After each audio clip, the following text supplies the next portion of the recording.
নমস্কাৰ প্ৰিয় বন্ধু বান্ধৱীসকল, আপোনালোক সকলোকে পুনৰবাৰ স্বাগতম জনাইছোঁ আমাৰ চেনেল ই কহিবাতলৈ। আজি আমি এই ভিডিঅ'টোত আমাৰ কমিউনিটি ডিছকাশ্যন যিটো আমি কৰি আছোঁ, আমাৰ কমিউনিটিত ইউটিউব চেনেলটোৰ কমিউনিটিত পোষ্ট কৰা MCQ পল কুৱেশ্যনসমূহৰ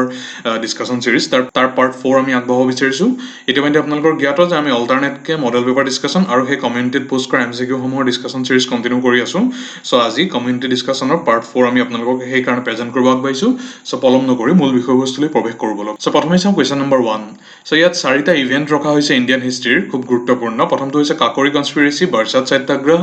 এণ্টি চাইমন মুভমেণ্ট আৰু চৌণ্ডাৰ্ছ মাৰ্ডাৰ। চ' এই গোটেইকেইটা ইভেণ্টৰ ভিতৰত কোনটো আৰ্লিয়েষ্ট অকাৰিং ইভেণ্ট, কোনটো প্ৰথমতে সংঘটিত হৈছিল সুধিছে। চ' গোটেইকেইটা ইভেণ্টে যদি আমি ইণ্ডিভিজুৱেলি চাই ল'বৰ যত্ন কৰোঁ, তেতিয়াহ'লে বাৰ্চাদ সত্যাগ্ৰহ এইটো সংঘটিত হৈছিল 1923 চনৰ ছেপ্টেম্বৰ মাহত। চ' গুজৰাটৰ এটা বাৰ্চাদ তালুকা এটা আছে, সেই অঞ্চলটোত সঘনাই খুব ডকাইতি সংঘটিত হৈছিল আৰু সেইটো প্ৰতিৰোধৰ কাৰণে তাত এটা স্পেচিয়েল এণ্টি ডকাইতি পুলিচ ফ'ৰ্চ পোষ্ট কৰা হৈছিল ব্ৰিটিছ এডমিনিষ্ট্ৰেশ্যনৰ দ্বাৰা। চ' সেই পুলিচ ফ'ৰ্চটো তাত ৰখাৰ নামত এটা হেভি এমাউণ্টৰ টেক্স বা হেভি এমাউণ্টৰ এক্সপেঞ্চ তাৰ স্থানীয় বাসিন্দাসকলৰ ওপৰত ব্ৰিটিছে লাগু কৰিছিল। চ' 16 বছৰৰ ঊৰ্ধ্বৰ প্ৰতিগৰাকী ব্যক্তিয়ে সেই ফ'ৰ্চটো প্ৰতিপাল কৰাৰ নামত 2 টকা 7 অনা পইচা দিব লগা হৈছিল। চ' সেই সমগ্ৰ যি এক্সট্ৰা বাৰ্ডেন প্ৰদান কৰা হৈছিল স্থানীয় ৰেচিডেণ্টসকলৰ ওপৰত, সেইটোৰ প্ৰতিৰোধ কল্পে চৰ্দাৰ বল্লভ ভাই পেটেলে সেই গাঁওবাসীসকলৰ সহযোগত এটা এজিটেশ্যন আৰম্ভ কৰিছিল আৰু এটা দীঘলীয়া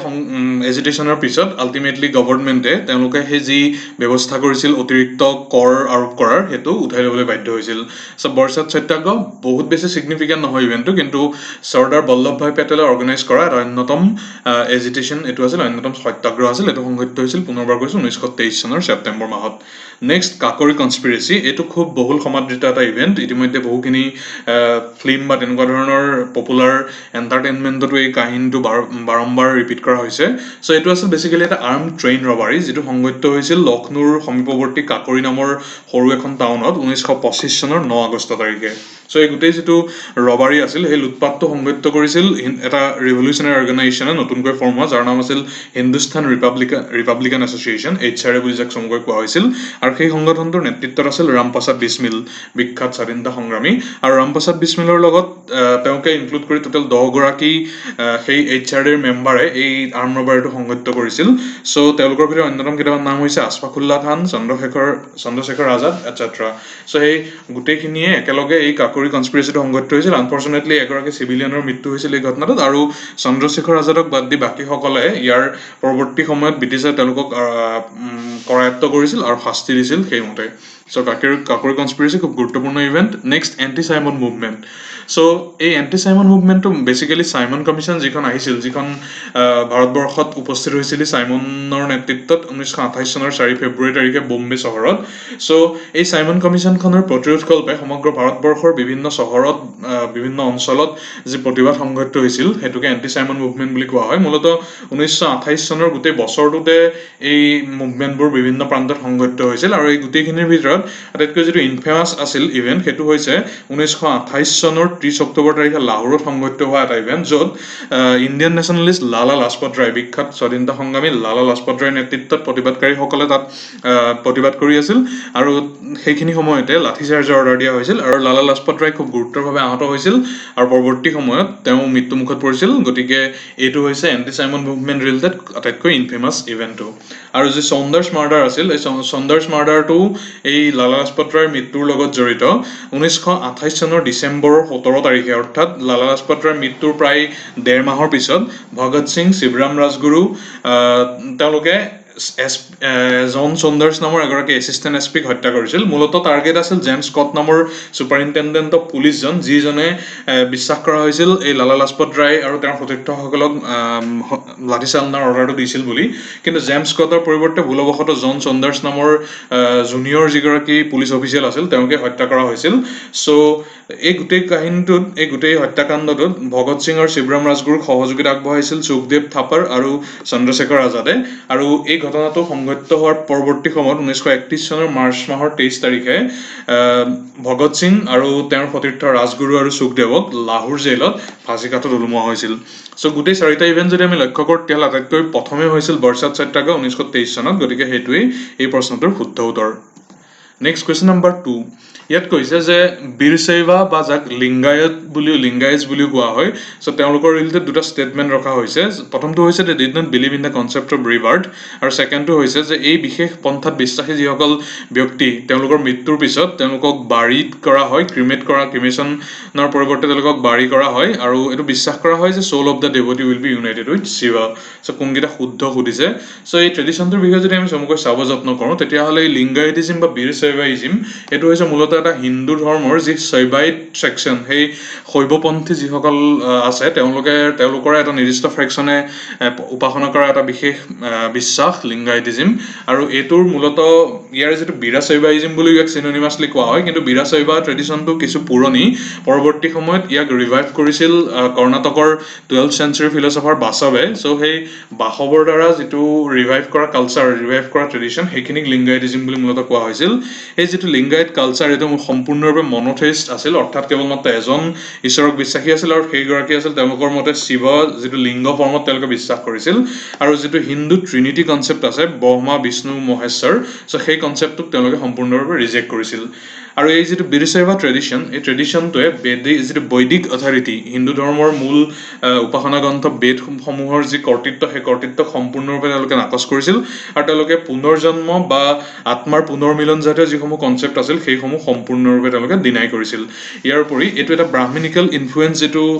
ছ'চাইটিত আছিল তাৰ এগেইনষ্টত এটা ছ'চিয়েল ৰিফৰ্মিষ্ট মুভমেণ্ট হিচাপে ইয়াক গণ্য কৰা হৈছিল আৰু তেওঁলোকৰ অন্যতম এটা ট্ৰেডিশ্যন আছিল যে তেওঁলোকৰ মৃতকসকলক সৎকাৰ কৰাৰ পৰিৱৰ্তে তেওঁলোকক বাৰী কৰি দিয়া হৈছিল তেওঁলোকক পোতা হৈছিল গতিকে ইয়াত যিটো ষ্টেটমেণ্ট ৰখা হৈছিল দুয়োটাই শুদ্ধ আৰু এই গোটেই প্ৰসংগটোত এটা খুব কিছুদিন পূৰ্বে অৰ্থাৎ প্ৰায় এবছৰমানৰ পূৰ্বে চৰ্চাত অহা বিষয় আমি আপোনালোকৰ বাবে চেল্ফ ষ্টাডিৰ পইণ্ট হিচাপে ৰাখিছোঁ কৰ্ণাটক চৰকাৰে লিংগায়ত যিসকল উপাসনা কৰা বা লিংগায়ত যিসকল ৰিলিজিয়াছ কমিউনিটি তেওঁলোকক ৰিলিজিয়াছ মাইনৰিটিৰ ষ্টেটাছ প্ৰদান কৰিবৰ কাৰণে চেণ্ট্ৰেল গভৰ্ণমেণ্টক এপ্লাই কৰিছিল প্ৰস্তাৱ ৰাখিছিল তেওঁলোকৰ ওচৰত কৰ্ণাটক চৰকাৰ দাবী আছিল যে লিংগায়তিজিমটোক এটা ছেপাৰেট ৰিলিজন হিচাপে তাক স্বীকৃতি প্ৰদান কৰিব লাগে কিন্তু সেই প্ৰস্তাৱটো চেণ্ট্ৰেল গভৰ্ণমেণ্টে মানি ল'লেনে বা লিংগায়তসকল তাৰ ৰিলিজিয়াছ মাইনৰিটি ৰূপে ৰিকগনাইজ কৰা হ'লনে যদি নহ'ল তেতিয়াহ'লে কিয় নহ'ল আৰু যদি হ'ল কিয় হ'ল সেই গোটেই বস্তুখিনি আপোনালোকে চেল্ফ ষ্টাডিৰ বাবে ৰাখিছোঁ আপোনালোকে আমাক কমেণ্ট ছেকশ্যনত জনাবও পাৰে নেক্সট কুৱেশ্যন নম্বৰ 3 ইয়াত সুধিছে যে প্ৰথমগৰাকী ভক্তি চেইণ্টৰ নাম ক'ব লাগে যি তেওঁৰ বাণীসমূহ প্ৰচাৰ কৰিবৰ কাৰণে তেওঁৰ ধৰ্মৰ যি প্ৰিন্সিপালসমূহ সেইসমূহ প্ৰসাৰ কৰিবৰ কাৰণে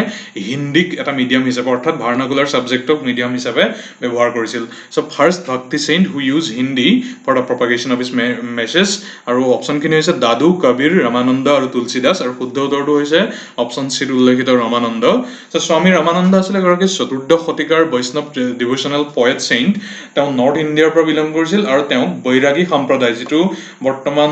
ভাৰতবৰ্ষৰ এটা অন্যতম বৈৰাগী সম্প্ৰদায় যিটো পপুলাৰলি ৰামানন্দী চেক্ট বুলিও কোৱা হয় চ' সেই বৈৰাগী সম্প্ৰদায়ৰ প্ৰচাৰ আৰু প্ৰসাৰক ৰূপে স্বামী ৰামানন্দক অভিহিত কৰা হয় তেওঁকে ফাউণ্ডাৰ হিচাপে গণ্য কৰা হয় আৰু এই ৰামানন্দ ইতিমধ্যে কৈছোঁ প্ৰথমগৰাকী ব্যক্তি আছিল যি ভাৰ্নাকুলাৰ মিডিয়ামত তেওঁৰ আইডিয়াসমূহ স্প্ৰেড কৰিবৰ কাৰণে যত্ন কৰিছিল হিন্দী মাধ্যমত তেওঁ লিখা মেলা কৰিছিল তেওঁৰ ৰচনাসমূহ আৰু তেওঁ কাষ্ট ছিষ্টেমৰ দুৰ্ঘৰ বিৰোধী আছিল আৰু তেওঁ সমাজৰ সকলো শ্ৰেণীৰে পৰা ইৰেছপেক্টিভ অফ কাষ্ট ক্ৰীড তেওঁ সমাজৰ সকলো ছেকশ্যনৰ পৰা তেওঁৰ ডিচাইপলসকলক তেওঁৰ শিষ্যসকলক চুজ কৰিছিল আৰু তেওঁৰ শিষ্যসকলৰ ভিতৰত আটাইতকৈ যিগৰাকী ফেমাছ শিষ্য সেইগৰাকী হৈছে কবিৰ এইটো কেতিয়াবা সোধে চ' চেল্ফ ষ্টাডি ছেকেণ্ড পইণ্টটো ইয়াত আমি ৰাখিছোঁ যিটো সম্প্ৰদায় কনচেপ্টটো আছে হিন্দুইজিমত চ' সেই হিন্দুইজিমত মূল সম্প্ৰদায় কেইটা আছে সেইটো আমি আপোনালোকৰ চেল্ফ ষ্টাডিৰ বাবে ৰাখিছোঁ প্ৰধান চাৰিটা সম্প্ৰদায় কৈ দিছোঁ উত্তৰটো চাৰিটা সম্প্ৰদায় আছে সেইকেইটা কি আপোনালোকে চাব আৰু লগতে যিটো ওপৰত আমি ক'লোঁ ৰামানন্দী চেক্টৰ কথা বা বৈৰাগী সম্প্ৰদায় সেই বৈৰাগী সম্প্ৰদায়টো সেই মূল চাৰিটা সম্প্ৰদায়ৰ কোনটোৰ ওপৰত বিলং কৰে কোনটোৰ পৰা বিলং কৰে সেইটো আপোনালোকে আমাক কমেণ্ট ছেকশ্যনত জনাব পাৰে নেক্সট কুৱেশ্যন নম্বৰ 4 এইটো সহজ প্ৰশ্ন ইয়াত সুধিছে 1928 চনৰ যি বাৰডালি সত্যাগ্ৰহ আছিল সেই বাৰডালি সত্যাগ্ৰহৰ নেতৃত্ব কোনে বহন কৰিছিল আৰু শুদ্ধ উত্তৰটো হৈছে অপশ্যন বিত উল্লেখিত চৰ্দাৰ বল্লভভাই পেটেলে চ' গুজৰাটৰ ইতিমধ্যে বৰসাত সত্যাগ্ৰহৰ কথা কৈছোঁ চ' তাত আছিল বৰসাত তালুকৰ বিষয়ে গুজৰাটৰ এইটো হৈছে বাৰডালি যিটো তালুক আছিল সেই তালুকটোৰ বৰ্তমান মডাৰ্ণ ডে গুজৰাটত বিলং কৰে সেই অঞ্চলটো খুব বানপ্ৰৱণ অঞ্চল আছিল আৰু লগতে খুব খৰাঙে ক্ষতিগ্ৰস্ত কৰিছিল 1925 চনৰ সেই সময়খিনিত তাৰ ফলশ্ৰুতিত যিসকল কৃষক কৃষক শ্ৰেণী আছিল তেওঁলোকে খুব ফাইনেন্সিয়েল টনাটনি অৱস্থা এটা তেওঁলোকে পাইছিল কিন্তু তেওঁলোকৰ যি সেই দুখ দুৰ্দশা কনচিডাৰ নকৰাকৈ যি বম্বে প্ৰেচিডেন্সি আছিল গুজৰাট তেতিয়া বম্বে প্ৰেচিডেন্সিৰ অন্তৰ্গত আছিল সো তেওঁলোকে 22% টেক্স সেই ফাৰ্মাৰসকলৰ ওপৰত লেভি কৰিছিল সো সেইটোত সম্পূৰ্ণৰূপে পিজেনসকল অসন্তুষ্ট হৈছিল আৰু তেওঁলোকে খুব প্ৰটেষ্ট কৰিবলৈ আৰম্ভ কৰিছিল আৰু তেওঁলোকৰ সেই প্ৰটেষ্ট মুভমেণ্টটোক নেতৃত্ব প্ৰদান কৰাৰ বাবে 1928 চনৰ জানুৱাৰীত উপস্থিত হৈছিল চৰ্দাৰ বল্লভভাই পেটেল আৰু তেওঁ গান্ধীজীৰ সমৰ্থনত উক্ত যি সত্যাগ্ৰহ আছিল সেই সত্যাগ্ৰহৰ নেতৃত্ব প্ৰদান কৰিছিল আৰু সেই যি প্ৰটেষ্টিং বিভিন্ন গ্ৰুপসমূহৰ ৰিয়েকশ্যনসমূহ লক্ষ্য কৰি স্থানীয় প্ৰশাসনে এখন কমিশ্যন বনাই দিবলৈ বাধ্য হৈছিল যাক মেক্সৱেল ব্ৰুমফিল্ড কমিশ্যন বুলি কোৱা হয় সো সেই কমিশ্যনখনে প্ৰদান কৰা ৰিকমেণ্ডেশ্যন অনুসৰি এটা কম্প্ৰমাইজলৈ অহা হৈছিল আৰু যিটো টেক্স আছিল 22% সেইটো যথেষ্ট ৰূপে কমাই প্ৰায় 6% অনা হৈছিল সো এই যিটো বৰডালি সত্যাগ্ৰহ এইটো অন্যতম এটা আইকনিক সত্যাগ্ৰহ ভাৰতীয় ষ্ট্ৰাগলৰ ইণ্ডিপেণ্ডেন্স ষ্ট্ৰাগলৰ কিয়নো এই সত্যাগ্ৰহটোৰ পৰৱৰ্তী সময়তেই চৰ্দাৰ বল্লভভাই পেটেল এগৰাকী নেশ্যনেল লিডাৰ হিচাপে ইমাৰ্জ হৈছিল তেওঁৰ যি সমগ্ৰ দেশজুৰি এগৰাকী নেতৃত্ব বহন কৰিব পৰা ব্যক্তিত্বৰ যিটো অধিকাৰী সেই কনচেপ্টটো তেওঁ এই বৰডালি সত্যাগ্ৰহৰ সফল ৰূপায়ণতেই লাভ কৰিছিল মুভিং অন কুৱেশ্যন নম্বৰ 5 ইয়াত সুধিছে যে আমাৰ ভাৰতীয় সংবিধানৰ পাৰ্ট 3ত অন্তৰ্ভুক্ত কোনকেইটা আৰ্টিকল বা পাৰ্ট 3ত অন্তৰ্ভুক্ত আৰ্টিকলসমূহৰ কোনকেইটা কেৱল ইণ্ডিয়ান সিটিজেন ভাৰতীয় নাগৰিকৰ বাবে উপলব্ধ সেইটো ক'ব লাগে অপচনখিনি ৰখা হৈছে আৰ্টিকল 14 29 21 22 আৰু ইয়াৰ শুদ্ধ উত্তৰটো হৈছে অপচন বি আৰ্টিকল 29 এইটো কেৱল মাত্ৰ ভাৰতীয় সিটিজেনৰ বাবেহে উপলব্ধ সো মূলতঃ 5টা আৰ্টিকল আছে যিখিনি এক্সক্লুসিভলি ইণ্ডিয়ান সিটিজেনৰ কাৰণে উপলব্ধ সেইখিনি আমি ইয়াত উল্লেখ কৰি দিছো প্ৰথমটো হৈছে আৰ্টিকল 15 যিটোৱে ৰিলিজিয়ন ৰেছ কাষ্ট সেক্স বা প্লেস অফ বাৰ্থ ৰিলেটেড সকলোখিনি ডিসক্ৰিমিনেশন সম্পূৰ্ণৰূপে প্ৰহিবিট কৰিছে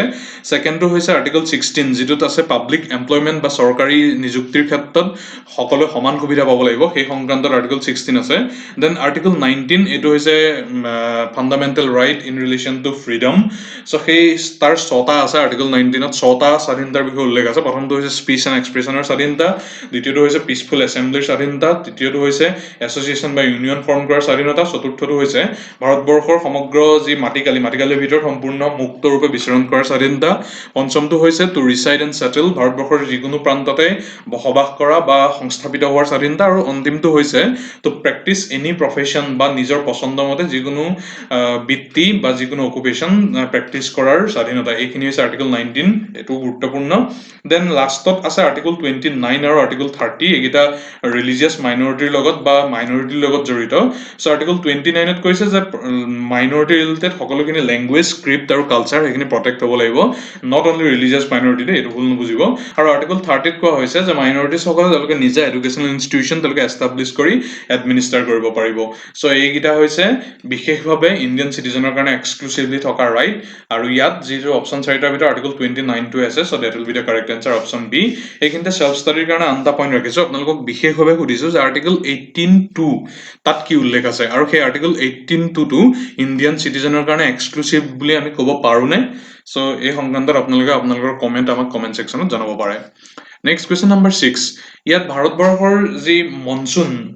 ইণ্ডিয়ান মনসুন সিস্টেমটোক ইম্পেক্ট পেলোৱা যিকেইটা কাৰক সেইকেইটা সুধিছে অপচনখিনি ৰখা হৈছে ট্ৰপিকেল ৱেষ্টাৰ্লি জেট ষ্ট্ৰীম এল নিনো ইণ্ডিয়ান অ'চেন ডাইপোল আৰু ওপৰৰ আটাইকেইটা সো এই ওপৰত যি তিনিটা ফেক্টৰ উল্লেখ কৰা আছে সেই গোটেইকেইটা ইণ্ডিয়ান মনসুনটোক প্ৰভাৱিত কৰে সো কাৰেক্ট অপচনটো হ'ব option D all of the above ইয়াত যিসমূহ ফেক্টৰে ইণ্ডিয়ান মনসুনটোক ইম্পেক্ট কৰে সেই গোটেইখিনি আমি মেনশ্যন কৰি দিছো সো গোটেইখিনি আমি মেনশ্যন কৰি দিছো প্ৰথমটো হৈছে লেণ্ড আৰু ৱাটাৰ যিটো ডিফাৰেন্সিয়েল হিটিং এণ্ড কুলিং সেইটোৱে মনসুনটোক এফেক্ট কৰে নেক্সট ITCZ বুলি যাক চমুকৈ কোৱা হয় ইণ্টাৰ ট্ৰপিকেল কনভাৰ্জেন্স জোন হেতুৰ শিফটিঙৰ বাবেও ইণ্ডিয়ান মনসুনটো এফেক্টেড হয় নেক্সট মাডাগাস্কাৰৰ পূৰ্বৰ যিসমূহ এৰিয়া তাত হাই প্ৰেছাৰ জেনেৰেট হোৱাৰ কাৰণে হেতু ইণ্ডিয়ান মনসুনটোক ইম্পেক্ট পেলায় নেক্সট যে টিবেট প্লেটো আছে সো তাত ইন্টেন্স হিটিং হোৱাৰ পৰিপ্ৰেক্ষিতত ভাৰতৰ এই মনসুন ষ্টেজটো এফেক্টেড হ'ব পাৰে নেক্সট অপচনত আছিল ৱেষ্টাৰ্লি জেট ষ্ট্ৰীম সেই তাৰ মুভমেন্টৰ কাৰণেও ইম্পেক্ট পেলায় নেক্সট এল নিনো আৰু লা নিনো এই বিশেষ দুটা কণ্ডিশ্যনৰ কাৰণেও ইণ্ডিয়ান মনচুন এফেক্টেড হয়, আৰু লগতে ইণ্ডিয়ান অ'চান ডাইপল বুলি যিটো কনচেপ্ট আছে, জিঅ'গ্ৰাফিকেল কনচেপ্ট আছে, চ' সেইটোৱেও ইণ্ডিয়ান মনচুনটোক এফেক্ট কৰে। চ' এই গোটেইকেইটা আপোনালোকে নোট ডাউন কৰি ল'ব, আৰু ইণ্ডিভিজুৱেলি আপোনালোকক চাবৰ কাৰণে অনুৰোধ জনাইছোঁ এই ITCZ বা ইণ্টাৰট্ৰপিকেল কনভাৰ্জেঞ্চ জোন কি হয়, নেক্সট এল নিনো লা নিনো কি হয়, আৰু ইণ্ডিয়ান অ'চান ডাইপল, এই গোটেইকেইটাই ডেফিনেশ্যন ৱাইজ আপোনালোকে চাই ল'ব, এইকেইটা খুব গুৰুত্বপূৰ্ণ।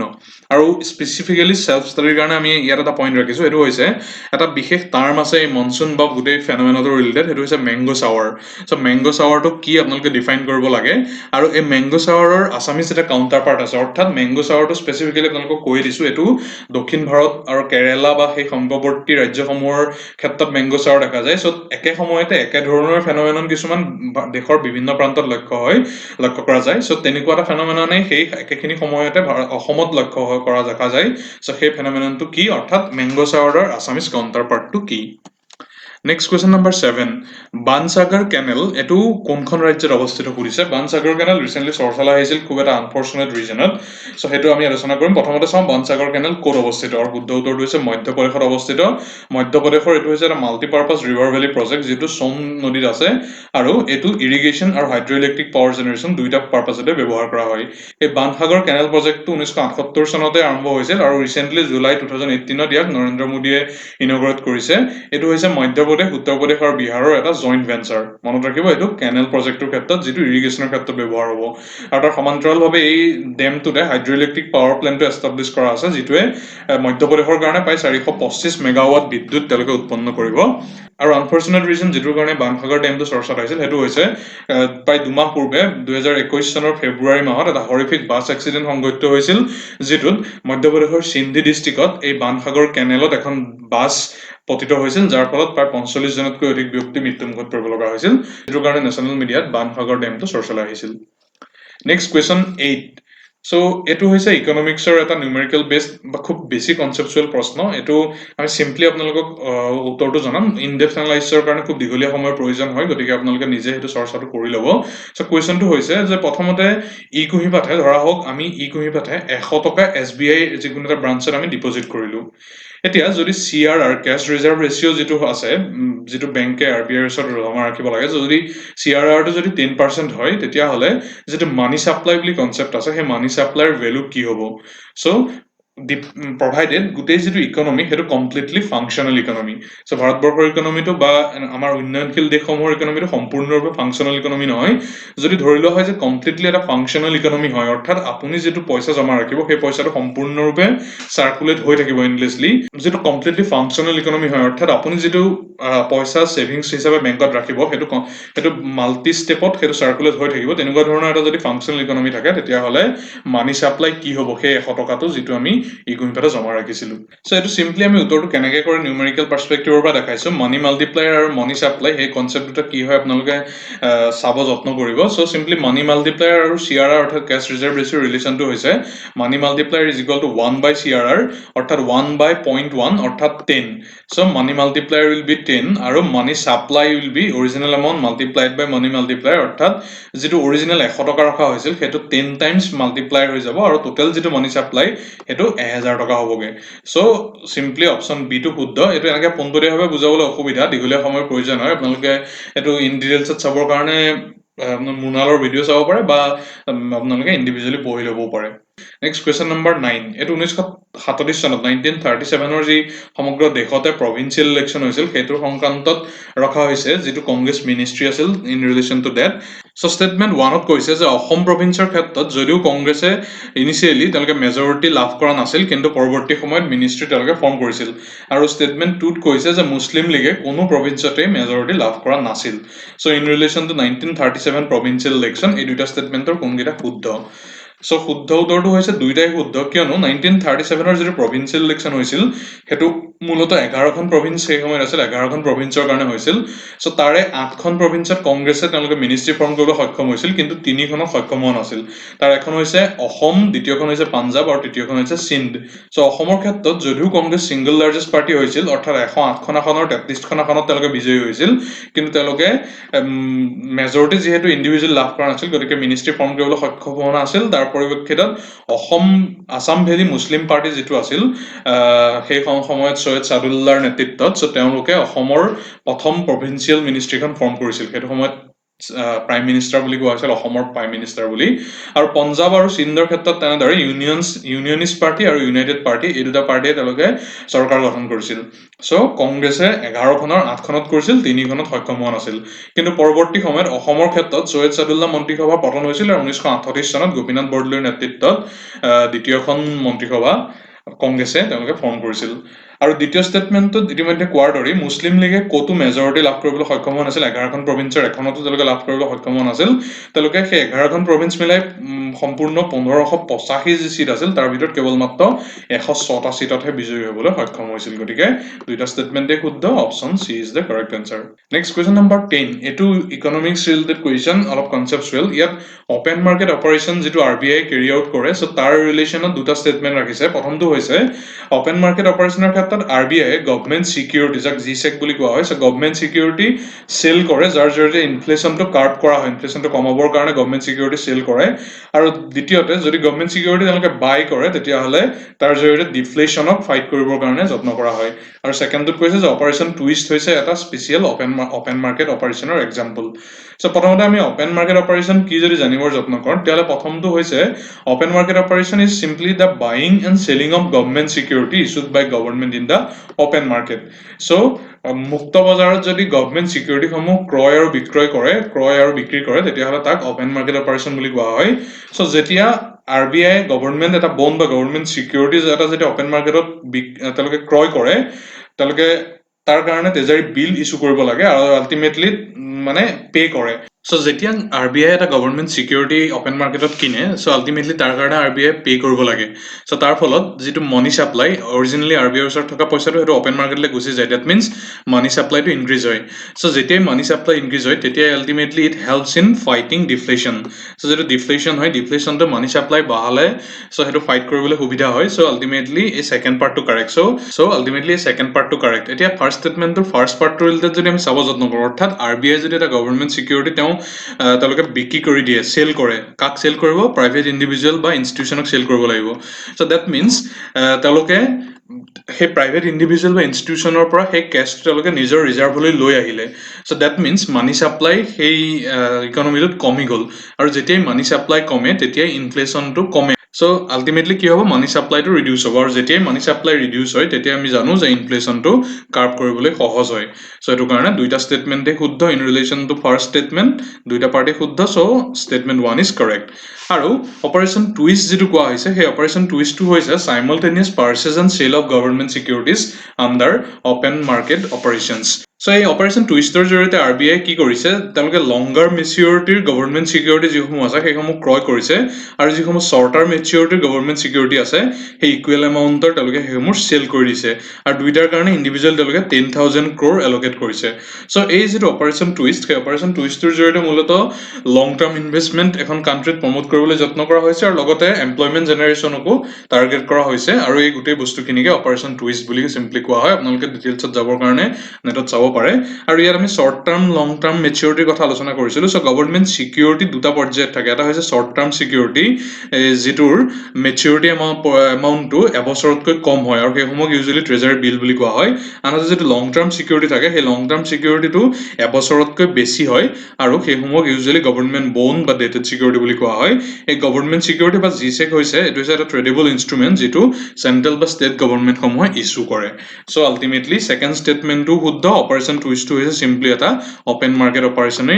আৰবিআই যেটো লঞ্চ কৰিছে সো কাৰেক্ট অপচন কি হ'ব অপচন সি দুইটা ষ্টেটমেন্টে শুদ্ধ সো ইমানতে আজি আমি এই অংশটোৰ সমাপ্তি ঘটাইছো এই পাৰ্টিকুলাৰ পোৰশনটো যথেষ্টকেইটা খুব কনসেপচুৱেল আৰু টান প্ৰশ্ন আছিলে আপোনালোকে ডিটেইল পঢ়িবৰ প্ৰয়োজন হ'ব ভালকে বুজিবৰ বাবে সো আমাক যদি এডিশনালি কিবা ইনফৰমেশন আপোনালোকে জানিব বিচাৰে কমেন্ট বক্সত জনাব পাৰে আৰু চাই থাকিবলৈ নাপাহৰিব ধন্যবাদ